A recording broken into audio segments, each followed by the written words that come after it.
Oi, pessoal.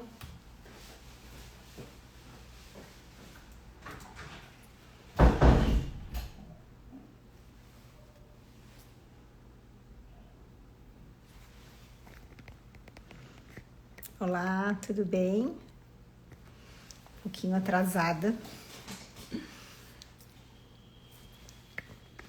Boa noite, pessoal. Tô só aguardando a nossa convidada especial chegar.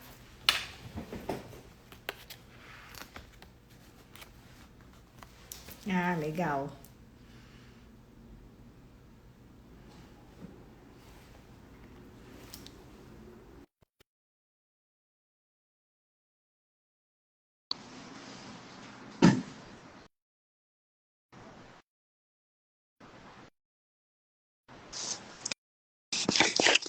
Oi. Ah, Bom, meu Deus, me atrapalhei aqui, essas coisas de ao vivo, assim, eu me atrapalho sempre. Tive que desligar o telefone correndo e ligar de novo. Bom, Josiane? tudo bem? Boa noite. Ótimo. Então vamos lá, gente. Deixa eu só comentar aqui. Para quem não me conhece, então, meu nome é Mila, sou médica ginecologista, especialista em reprodução humana, e hoje eu tenho uma convidada especial, que é a doutora Josiane Catafesta, que é nutricionista, especialista em saúde da mulher e infertilidade.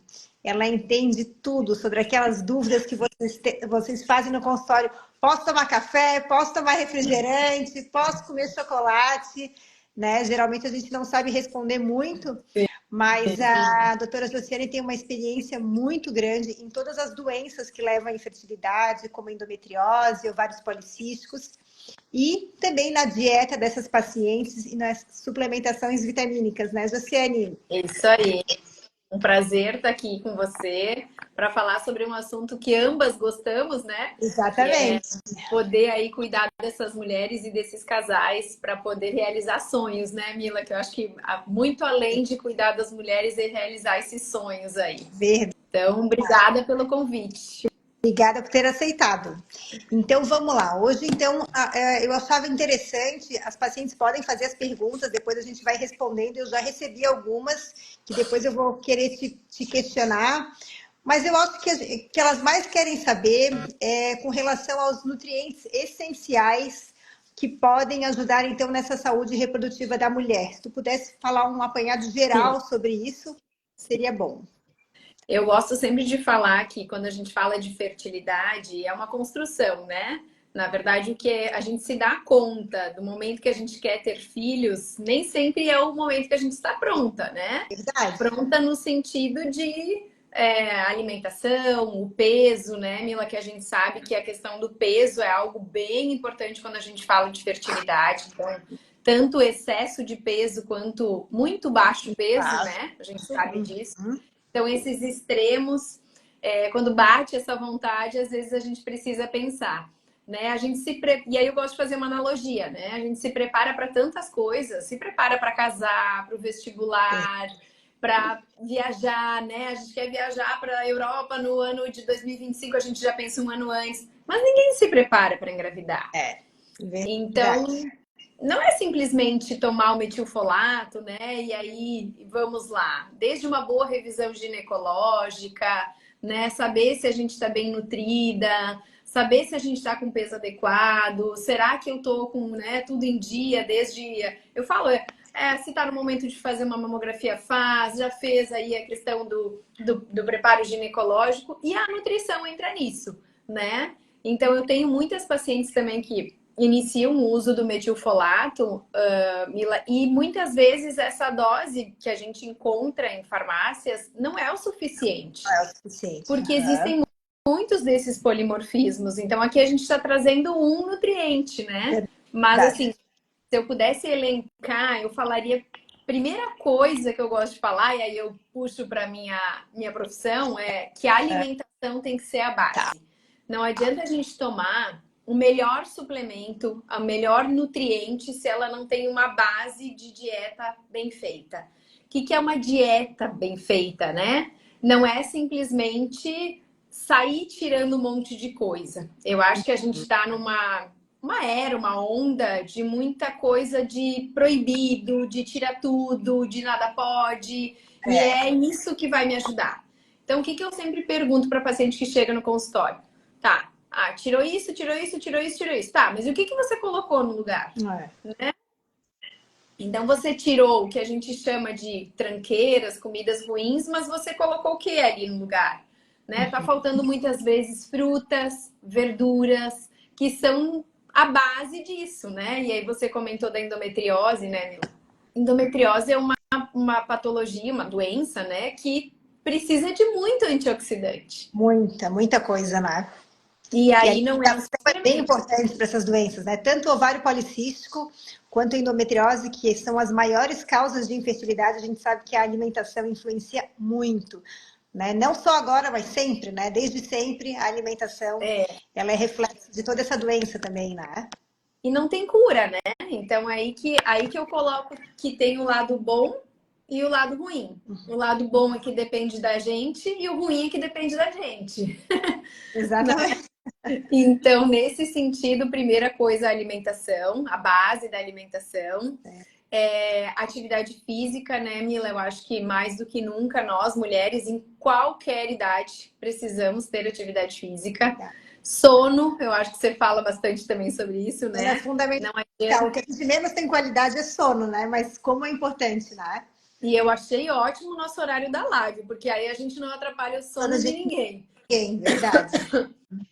Então, o sono é extremamente importante, né? Porque aí também as mulheres chegam pra gente, isso deve chegar pra você também.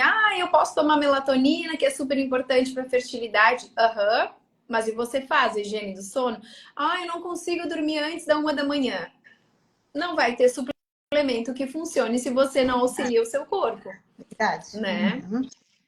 Então, eu gosto muito de falar sobre isso, sobre o sono, né? Sobre esses horários, como é que faz a rotina noturna. E aí, dentro de nutrientes, vou falar do nutriente, mas a gente fala da alimentação, né? Mila, eu gosto de falar, você já viu? Vai me Vambora. Vai falando que todo mundo tá ligado aí. Tá, e aí, então, quando a gente fala de nutriente, por exemplo, para a própria endometriose, a gente precisa de muita vitamina C. E hoje em dia a gente consegue muita vitamina C na dieta, né? Então, aí, agora começa a época, né? Laranja. Muita gente que acha mais fácil só suplementar, né? Do que ter que comer corretamente, né? É difícil de colocar na cabeça das pessoas, né? O que eu posso tomar? Como se fosse, assim, uma pílula milagrosa para todo mundo, que funcionasse para todo mundo. Tem o básico, né? Mas o problema é que cada paciente tem uma carência alimentar de um tipo específico de nutrientes. Exato. Vamos dar o exemplo da vitamina C. O acompanhamento da nutricionista. Isso, aí essa paciente chega pra gente, pra mim, pra você. Tô tomando vitamina C. O que você tá tomando? Tô tomando 1 grama de efervescente. Aí começa a reclamar de dor de estômago. Aí começa a reclamar. Muitas pacientes que têm dificuldade, às vezes, ou têm tendência a ter cálculo renal, começam a ter cálculo renal. Então, assim, às vezes no intuito, na ânsia de querer melhorar, acaba piorando. Tomando então, errado tem que ter esse por conta própria, né? Exatamente. Aí eu falo que é o xixi mais caro que ela vai ter, né? Porque não adianta. Então, vitamina C tem que estar presente nessa dieta. E aí, isso a gente consegue através da alimentação. Porque se a gente quiser... e aí todo mundo diz assim, porque é muito caro se alimentar bem, né? Não. Né? Se a gente fizer direitinho, não é não. Suplemento sai caro. Mas a comida não. Né? A gente vai ter que comer. Desculpa, Mila. Essa mudança de temperatura pegou a Nutri também. Então, vitamina C é um dos alimentos que eu gosto, dos nutrientes que eu gosto muito. Outro nutriente que eu gosto muito, muito, muito, e tem sido meu xodozinho, assim, para todas as pacientes, para a fertilidade e também, principalmente a endometriose, é o resveratrol. Como tem se falado hoje em dia, né? Muito. E ele tem sido muito estudado, tanto para prevenção de envelhecimento ovariano, como para controle aí de crescimento de focos endometriais, qualidade de óvulo, né, qualidade de espermatozoide. Então, o resveratrol é excelente. Aonde é que está o resveratrol? Morangos, uvas, né, todas as berries aí. Colocar isso na dieta, né? Posso suplementar? Posso. Mas na dieta ele tem um efeito, além de ajudar em tudo isso que eu trouxe, ajuda muito no intestino. Porque tem aí um monte de nutriente que ajuda no intestino, que também é extremamente importante aí para endometriose, né? Trabalhar com endometriose e não trabalhar intestino, a gente não É a fez nada. mesma coisa que nada, meu Deus, verdade. Exatamente. Normalmente essas mulheres têm dor para evacuar, né, Mila? Tem dificuldade, ou então são pacientes que são constipadas ou diarreicas, né? Ou no pré-menstrual tem muita diarreia. Então é um período bem complicado que a gente precisa trabalhar esse intestino aí também, né? Eu acho que com relação à endometriose, o foco intestinal é o pior, né? É o que mais afeta, né? Então, elas reclamam muito bem isso, de diarreia ou constipação ou cólicas intestinais, não só menstruais, né? Estufamento, muitos gases, e aí que vem a inflamação e a importância da alimentação correta, né? E aí o intestino acaba ajudando muito também, falando não só da endometriose, né? Mas para a parte de ovários policísticos também, né? Verdade. Tem um estudo que ele fala assim, que não sabe o que veio antes, se foi a disbiose, que é o desequilíbrio dessa microbiota, ou a SOP, ou a alteração da insulina, né? Então é bem interessante. A gente consegue trabalhar isso tudo junto, né? Obviamente, mas o intestino é a base, porque é ali onde a gente absorve nutriente, metaboliza hormônios, trabalha o fígado, trabalha um monte de coisa. Então, falar de alimentação, de saúde, de fertilidade, de endometriose, volta para o intestino. Tudo junto no intestino. Tudo junto. Voltando para os nutrientes, falei da vitamina C, transresveratrol, vitamina D, esse infelizmente a gente não consegue dar conta com a alimentação e nem com o sol, né, Mila? Né? Não, porque a gente, olha, gente, eu tô aqui no consultório hoje desde as 8 da manhã. Sim. Volta para casa, almoça e volta pro consultório. A gente Então, não pega sol, né? Só no verão, só de férias, quando tá de férias, né?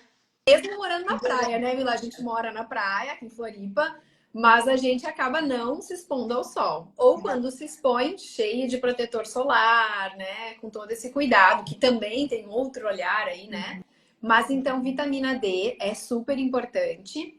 E eu gosto muito de falar da vitamina D no sentido de valor de referência, né? Então, assim, os estudos hoje trazem que pelo menos 40 a nível sanguíneo, para que a gente consiga aí ter uma resposta melhor, desde endometriose, qualidade de óvulo, receptividade endometrial.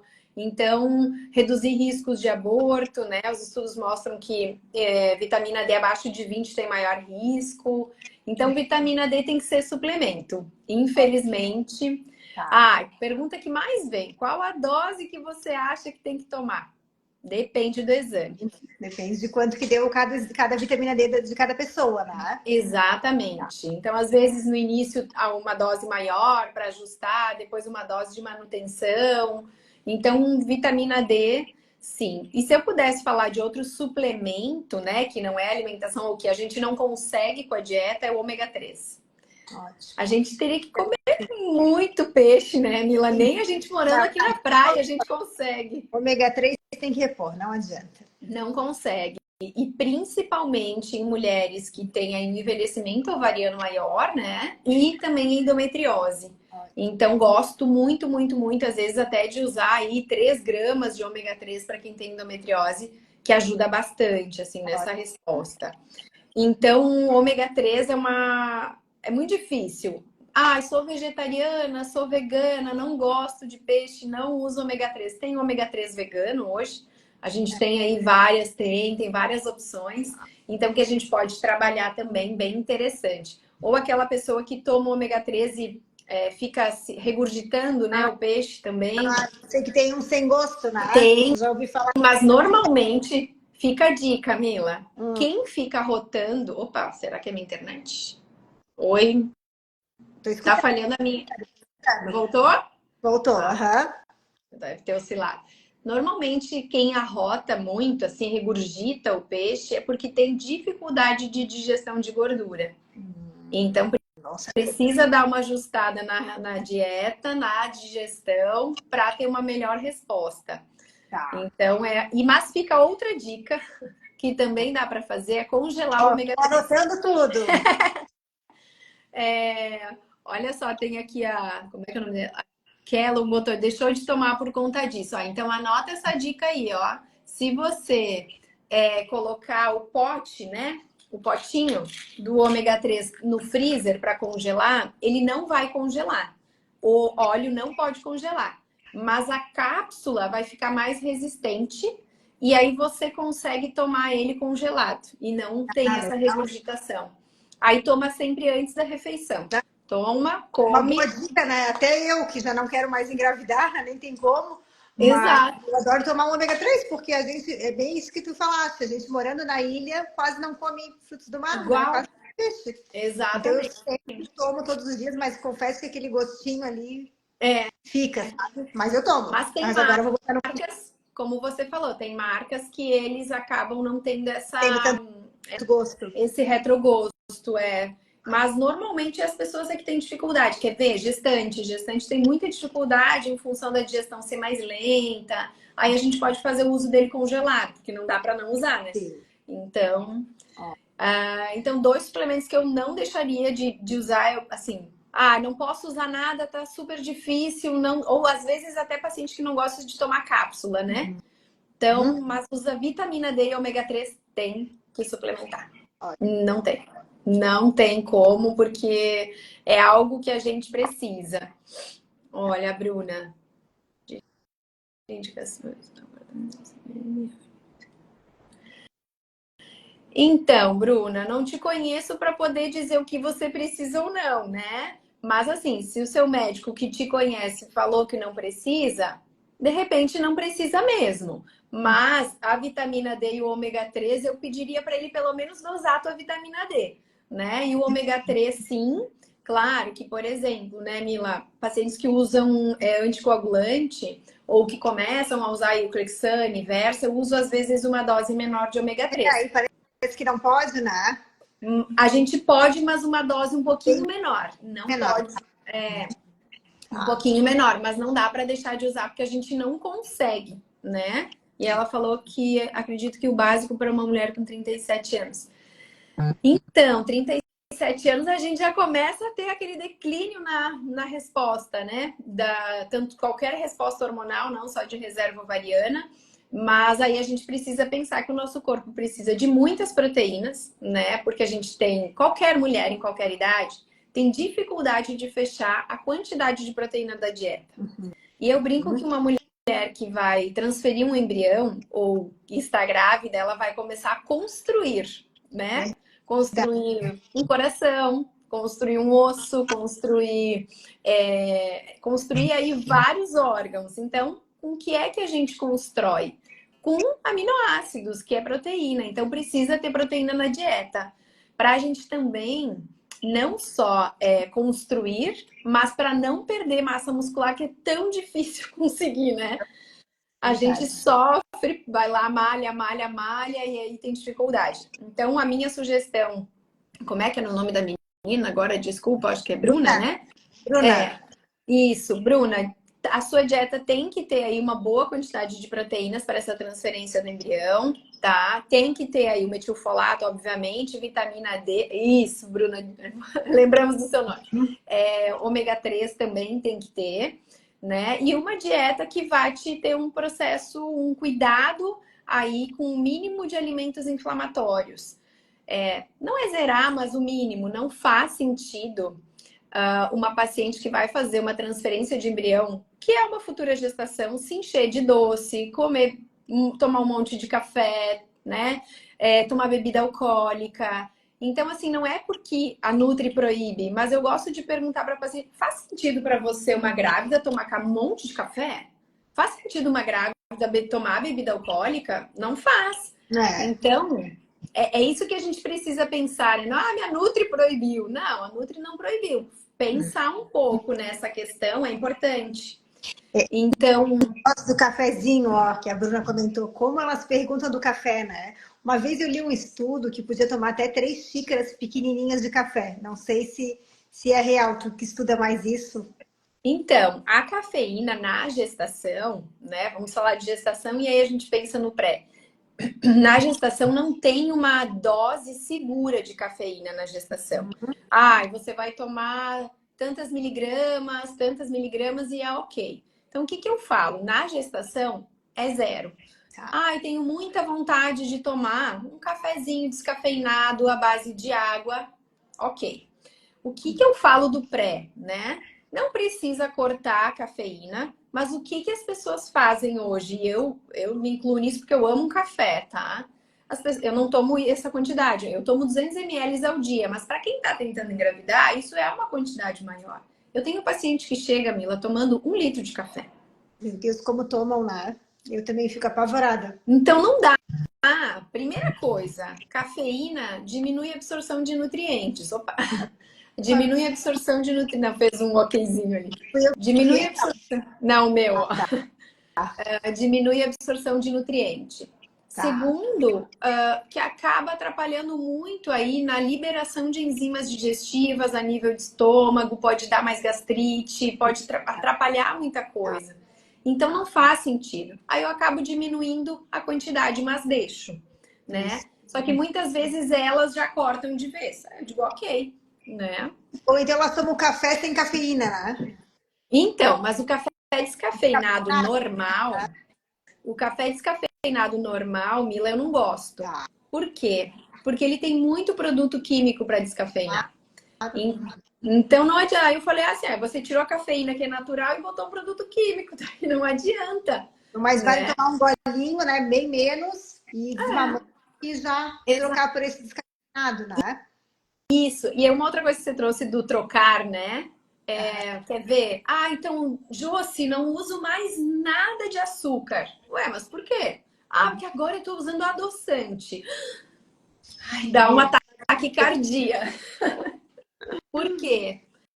Melhor você consumir um alimento natural, que é o açúcar de cana, do que você sair consumindo um monte de adoçante. Não estou falando aqui que é para sair consumindo um monte de açúcar. Não é isso. O que eu estou falando se você vai trocar um açúcar de boa qualidade, como um demerara, por exemplo, por um adoçante, não dá. Por que não dá? Porque o adoçante ele é tão ruim quanto a questão do açúcar. Então não adianta a gente começar a usar aí um monte de ciclamato, sacarina, né? Utilizar também. Mas eu uso eritritol, xilitol. Algumas pacientes, principalmente quem tem endometriose, Mila, fermentam demais com xilitol e eritritol. Eu não sabia. Eu vejo Tem que elas muitos trocam muito, né? O xilitol ele é muito parecido com o açúcar normal, né? E o gosto dele é bom. Lá em casa é só xilitol. Eu não gosto. Mas eu tento, assim, algumas coisas dar xilitol quando eu preciso substituir. A minha professora, minha personal tá aqui, a Jennifer, sucralose, nem pensar. Nem pensar. Então, existem muitos adoçantes que, quanto mais a gente estuda, né, porque a gente olha um pouco da fertilidade, endometriose, ovário policístico ou saúde da mulher, o açúcar, ele é um vilão, né, e cada vez mais. Aumenta esse processo inflamatório. Eu até postei essa semana sobre a questão de envelhecimento, né? A gente vai lá, faz um botox e tal, né? Aí não se dá conta do que envelhece a pele, do que piora a perda do colágeno, né? Acelera essa perda do colágeno. O açúcar é o primeiro vilão. Ele acelera a perda. Então a gente precisa trabalhar com isso, redução de açúcar, para não perder colágeno também. Para não envelhecer. Então, qualquer idade, né? O açúcar é um vilão em qualquer idade, né? Qualquer. E a pior doença que existe é a causada pelo açúcar, que é a diabetes, né? Meu Deus. Exatamente. E aí você trouxe a questão do SOP, né? Então vamos falar do SOP, né? Eu vi que teve uma pessoa que perguntou se o SOP tende a sumir. E a verdade é que não, né? Ele tende, às vezes, a diminuir os cistos, mas sumir não tem como, né? O que é importante, melhorar a alimentação, e a Josi pode falar melhor que eu, é para paciente voltar a ovular, né? A gente vê, tá na moda esse tal do Ozempic agora, mas é simplesmente porque elas emagrecem, né? Então perdem peso, voltam a ovular, e por isso que as pacientes usuárias de Ozempic, que têm uma perda significativa de peso, estão começando, algumas, a engravidar, né? E o pessoal está questionando muito sobre isso. Exato. Na verdade, nada mais falando um pouco da obesidade, que trabalha a questão junto muitas vezes dessas mulheres que têm ovário policístico tão acima do peso, o que acontece? A obesidade faz com que a mulher não ovule muitas vezes. E menstrua, né, Mila? Ela continua menstruando, ciclo regular. Elas falam assim, eu tenho ovário policístico, mas eu menstruo direitinho. Muitas vezes não adianta nada, né? A gente já sabe que a obesidade está relacionada com uma má qualidade de óvulo, e o ovário policístico também inclui uma má qualidade de óvulos, né? Isso é cada vez falado mais, independente da idade, mas também a obesidade está relacionada à malformação de bebês, né? Isso já está comprovado.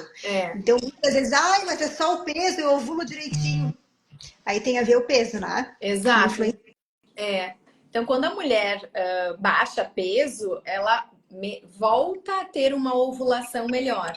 Então, muitas vezes é uma redução de 10%, 5%, 10% do peso já volta a ovular. É por isso que essas mulheres que usaram a Ozempic acabaram engravidando. Não é que o Ozempic engravida, não tem nada a ver com isso. É porque a pessoa emagreceu, voltou a ovular, teve relações sexuais e engravidou, né? Então não adianta, não é o Ozempic. Então, mulheres que estão acima do peso, têm aí menor ovulação, menor qualidade dos óvulos, acabam tendo aí uma alteração, muitas vezes até má respondedora aos próprios hormônios, né? Então não respondem tão bem e a qualidade desses óvulos não são realmente ruins. Tendo alteração até na parte genética, né? Eu tive 20 ovos, quando a gente vai ver, não são todos que fertilizam, né? Muito pelo contrário, por mais novinha que seja, quanto mais policística é a paciente, menor a qualidade dos óvulos, né? Exatamente. Então, o que acontece? Desculpa. Essa mulher que tem ovário policístico, e até respondendo uma pergunta da Kello, eu acho que quando ela tem uma SOP um pouco mais controlada, pode até reduzir os cistos, mas ela não tem cura, ela tá aí. E aí lembrar dos fenótipos dessa SOP. A SOP ela pode aparecer de várias formas em várias mulheres, né? Vários sintomas diferentes em cada mulher. Então pode ser aquela mulher que tem mais acne, aquela que tem mais pelo, aquela que tem os cistos, aquela que não, aquela que tem os hormônios alterados, outra que não. Então a gente precisa ter essa clareza. Né? As magrinhas também enganam, às vezes são bem magrinhas e a gente vai ver o ovário totalmente policístico, né? Cheio. Então não é aquele, a gente espera, acne, pelo, cistos, tudo, mas não, né? Então olhar essa paciente aí de uma forma cuidadosa. Indiferente dos sintomas externos, vamos chamar assim, desse fenótipo da SOP, todas elas têm o que a gente chama de resistência à insulina, né? Ou seja, essa alteração na insulina, para quem está aqui e não tem familiaridade com isso, o que é a insulina? É o hormônio produzido pelo pâncreas que vai aí auxiliar na absorção da glicose, né? Então, se ela é produzida demais ou o seu corpo não tem uma sensibilidade como deveria, ele começa a reter líquido, né? Aumenta o peso, altera a microbiota intestinal, altera os outros hormônios sexuais. E aí começa a bagunça, né, Mila? Também. Uma tendência enorme a ter diabetes, né? Quanto mais velha essa mulher for e não tiver um controle. Então, precisa aí ter um controle do peso, precisa ter um controle da alimentação, a atividade física, né? Então, tem várias estratégias que a gente pode trabalhar aí para síndrome dos ovários policísticos, tá? Isso aí. Mas uma das coisas bem importante para ovários policísticos é que essas mulheres têm que ter um controle grande do carboidrato, né? Carboidrato, até mesmo o tipo de frutas que elas comem, né? Outro dia eu vejo assim, acompanho muito uma colega minha que a filha é diabética, que ela não pode comer manga, né? Tem muitas frutas que a pessoa troca o chocolate sim tops de frutas que são que tem muito açúcar, e que no fim dá mesmo, né? Exato. Então, às vezes, é por isso que é importante consultar com a nutricionista para saber essas trocas. Eu sempre falo. Tem que aprender a comer, não tá errado, né? Então deixa de comer tal coisa para poder comer um alimento melhor que aparentemente parece mais saudável e deve ser mais saudável, mas a gente se passa às vezes na quantidade. Exato. É a combinação, né? A combinação, exatamente. Eu tenho uma pergunta aqui de uma paciente que é com relação à coenzima Q10. Será que você podia falar um pouquinho? Foi uma das coisas que a gente não falou? Exato. Dos antioxidantes. Ai, sim, verdade. A gente é tanta coisa que a gente esquece. Tá, então a gente falou do resveratrol, né, que é um nutriente importante, a vitamina D, você falou da vitamina C, do ômega 3, e aí agora perguntaram da coenzima Q10 e perguntaram do inositol, no caso das pacientes que têm endometriose. Vamos falar do inositol para SOP, já que a gente está na conta da SOP. Mais para SOP. Isso. O inositol adoro, gosto muito, né? Ele tem uma resposta bem interessante para equilíbrio hormonal, ele é um segundo mensageiro hormonal, então ele ajuda muito na parte de resistência à insulina, por isso que ele é tão utilizado para SOP, mas também tem estudos mais novos mostrando que o inositol também melhora a qualidade dos óvulos. Então, ele melhora a seleção, ou seja, o recrutamento desses folículos. Então, eu tenho testado com algumas pacientes e tenho dado uma resposta bem boa. Então, aquela paciente que às vezes é uma má respondedora hormonal, assim, usa o hormônio que a médica não tem uma boa resposta, o inositol, ele auxilia. Claro que se a gente já tentou outras coisas de alimentação, cuidado básico e usa o inositol. E aí, entra a discussão de dose, né, Mila? Porque a gente pode usar de 1 a 4 gramas. Mas se a gente associa outros nutrientes, a gente pode usar uma dose menor, tá? Então, o inositol, lembrando que existe uma confusão muito grande com o inositol e com aquele magnésio inositol que às vezes usam no final do dia para relaxar e tal. Lá não é o inositol, é o inositol, que são coisas diferentes. O inositol tem cápsula também ou é só o do pozinho? Porque eu só vi do pó. Então, ele tem cápsula, só que como a quantidade é grande, 1 grama daria no mínimo 2 cápsulas, e 2 cápsulas grandonas, por isso que se coloca em pó. O gosto dele não é ruim, é bem tranquilo de usar, mas dissolve ele em água e seria bom usar ele antes das refeições, assim, então é uma boa opção. Gosto muito. E a coenzima Q10, bom, todo mundo chega tomando, né? Porque vai me ajudar no recrutamento folicular. E aí eu volto um pouquinho, um passo atrás. A coenzima Q10, ela é muito utilizada para a melhora da mitocôndria.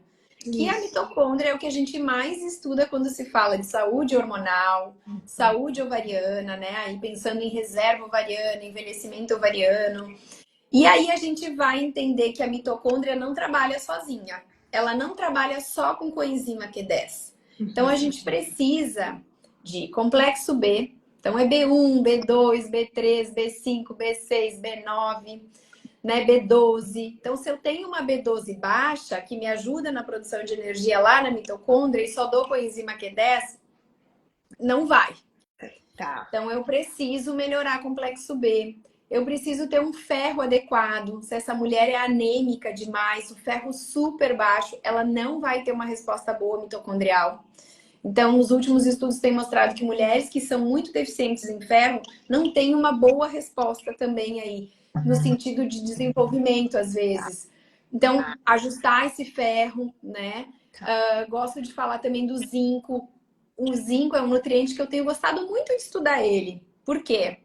Ele é importante para a replicação celular. E o que é que a gente tem quando coloca lá na fecundação, né? Quando coloca para fecundar os 2 gametas, replicação celular. 2, 4, 8, né? Então, eu preciso de muito zinco. E o zinco, ele é importante aí. Qual o sintoma de deficiência de zinco? Queda de cabelo, unha fraca, né? Aquela mulher que está muito, muito resfriada, tem a imunidade baixa. Então, dá uma olhada, ou a unha fica com manchinhas também, dá uma olhada que isso pode ser deficiência de zinco. Então, trabalhar com o zinco também. E aí, entra com a enzima Q10, tá? Aí Eu tá. tenho visto os últimos estudos mostrar que coenzima Q10 comum que a gente compra no mercado que eu digo farmácia, produtos, né, já prontos, ela é a ubiquinona, que não é Isso. a parte ativa, não é a forma ativa dela. Tem Tá. alguns estudos mostrando, são muito recentes, então eu não posso te dizer que é unânime, né? Não é um consenso, mas que o ubiquinol, que seria a parte ativa da coenzima Q10, ela teria uma resposta melhor na qualidade dos embriões, no sentido genético. Obviamente, como eu lhe falei, não trabalha sozinha, né? Mas eu tenho testado com algumas pacientes, assim. Tá. Claro que o meu N não é um estudo científico, né? Consultório, mas a resposta tem sido boa, tá, Aí Mila? tá. Então eu gosto de mesclar. O porém é que o biquinol é caro, né? Ele é um pouco mais caro, E então eu gosto de ele é mesclar. facilmente encontrado? Normalmente a gente pode manipular, Tá. né, em farmácia de manipulação e comprar, às vezes, algumas marcas que vêm de fora, a gente compra facilmente aqui. Tá. Mas, assim, marcas que a gente tem o biquinol no Brasil, Difícil, não é? difícil. Então a gente manda manipular, consegue. Aí consegue. Dose, E a né? dosagem da coenzima Q10?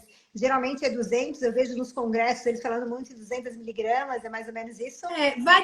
Varia de paciente, varia do caso. Tá. Então, por exemplo, uma paciente que tem endometriose, envelhecimento ovariano, vamos dizer assim, que tem mais situações, a dose sobe. Então, às vezes eu chego a usar 600 miligramas, Entendi. né? Mas depende da paciente. Tá. Então, oscila aí, porque É depende. uma Mas, coisa mais personalizada, né? exato. Então, assim, ai, nossa, a Josi falou lá na live que eu tenho. Então, eu tenho endometriose e tenho envelhecimento ovariano. Ah, eu vou usar 600. Não. Por que, Mila? Por que a gente fala que é individualizado? Se essa paciente utilizar transresveratrol, vitamina D, ômega 3, usar outras coisas, por que eu vou exagerar num outro nutriente? Então, é que nem receita de bolo. Se eu botar fermento demais, não dá certo, né? Então, a dose. Mas posso dizer que 200 miligramas já está muito bem também. Tá. É no mínimo 200 miligramas, né? Porque a gente vê muito para vender pronto em farmácia de 100 miligramas, 100 né? miligramas a gente trabalha assim como se fosse algo que a gente deveria tomar sempre e às vezes até para parte cardiovascular. Então não. Deixa eu só te perguntar um pouquinho. Com relação ao magnésio também, tu acha importante? Para Para fertilidade, eu acho que não, né? a gente consegue facilmente na dieta e eu não recolocaria sob forma de suplemento. Tá. Mas lembrando que a gente tem, né, muitas pacientes que estão em uma idade avançada, tá? E aí eu vou entrar numa outra questão. E vão engravidar, e essas mulheres acabam cortando todos os lácteos da dieta. O magnésio, ele trabalha junto com o cálcio para prevenção de pré-eclâmpsia. Então, se eu tiro todo o cálcio e Não é também bom. não coloco magnésio na dieta, Pode mas fazer falta. suplemento eu não colocaria, não. Como eu também colocar suplemento de cálcio sem realmente ter uma necessidade, né? Que a gente sabe que é um cuidado grande que a gente tem que ter, principalmente com a saúde da mulher, né? Tá, ótimo. Então, tá. Deixa eu te perguntar mais uma coisinha, deixa eu ver o que elas perguntaram. Bom, a gente falou da SOP, então da importância de de uma boa alimentação, tanto no ovário policístico, né, assim como a suplementação personalizada, quanto da endometriose também, que tem tudo a ver, que nem tu falaste, o intestino, né, tanto na endometriose quanto no ovário policístico, é muito importante uma nutrição orientada, né? E com suplementação personalizada. Josi, tu atendes aqui em Florianópolis, né? Tu tens uma clínica que tu atendes pessoalmente, ou tu podes atender também online, né? No Brasil inteiro, sei que tu atende, não precisa ser de Florianópolis, pode ser online. Hoje em dia tem essa facilidade de tu conseguir pedir os exames, de eles conseguirem fazer e ter essa consulta online, né? A gente vê isso em todas as áreas da saúde, né? Felizmente, né? Graças a Deus. Então tá Graças a Deus. É muito bom. Queres fazer um desfecho, dar um recado aí a todas as tentantes, né, que priorizem a alimentação nesse momento. A gente tem muita gente que acha que engravidar é fácil, a gente vê que não é, né? E que a alimentação tem muito a ver, influencia em várias doenças, né, que causam infertilidade. Sim, eu sempre gosto de falar que são duas coisas. Primeiro, que a nutrição não engravida ninguém, né? Mas a nutrição pode auxiliar a ter aí além de, né, potencializar a resposta da fertilidade, ter uma boa gestação depois, porque eu sempre falo que não é só um positivo, né?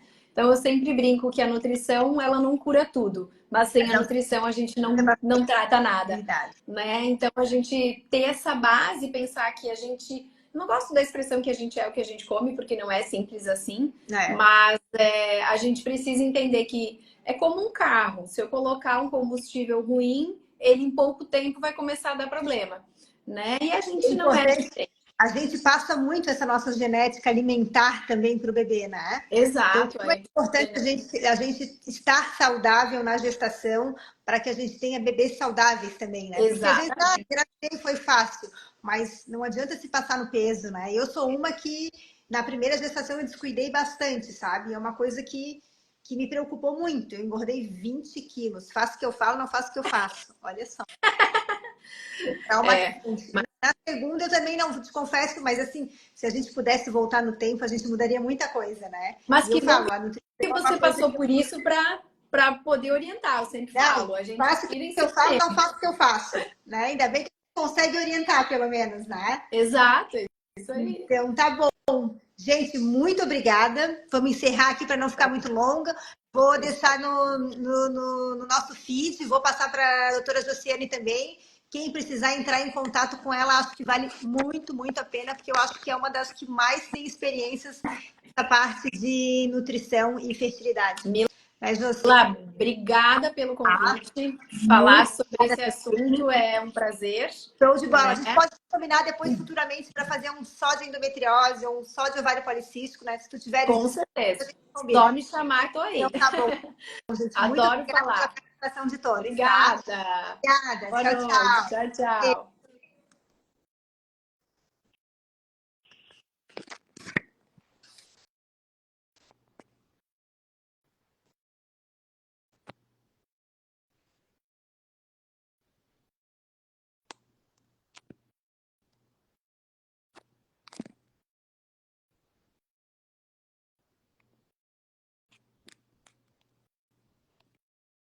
É que eu tô tentando salvar aqui.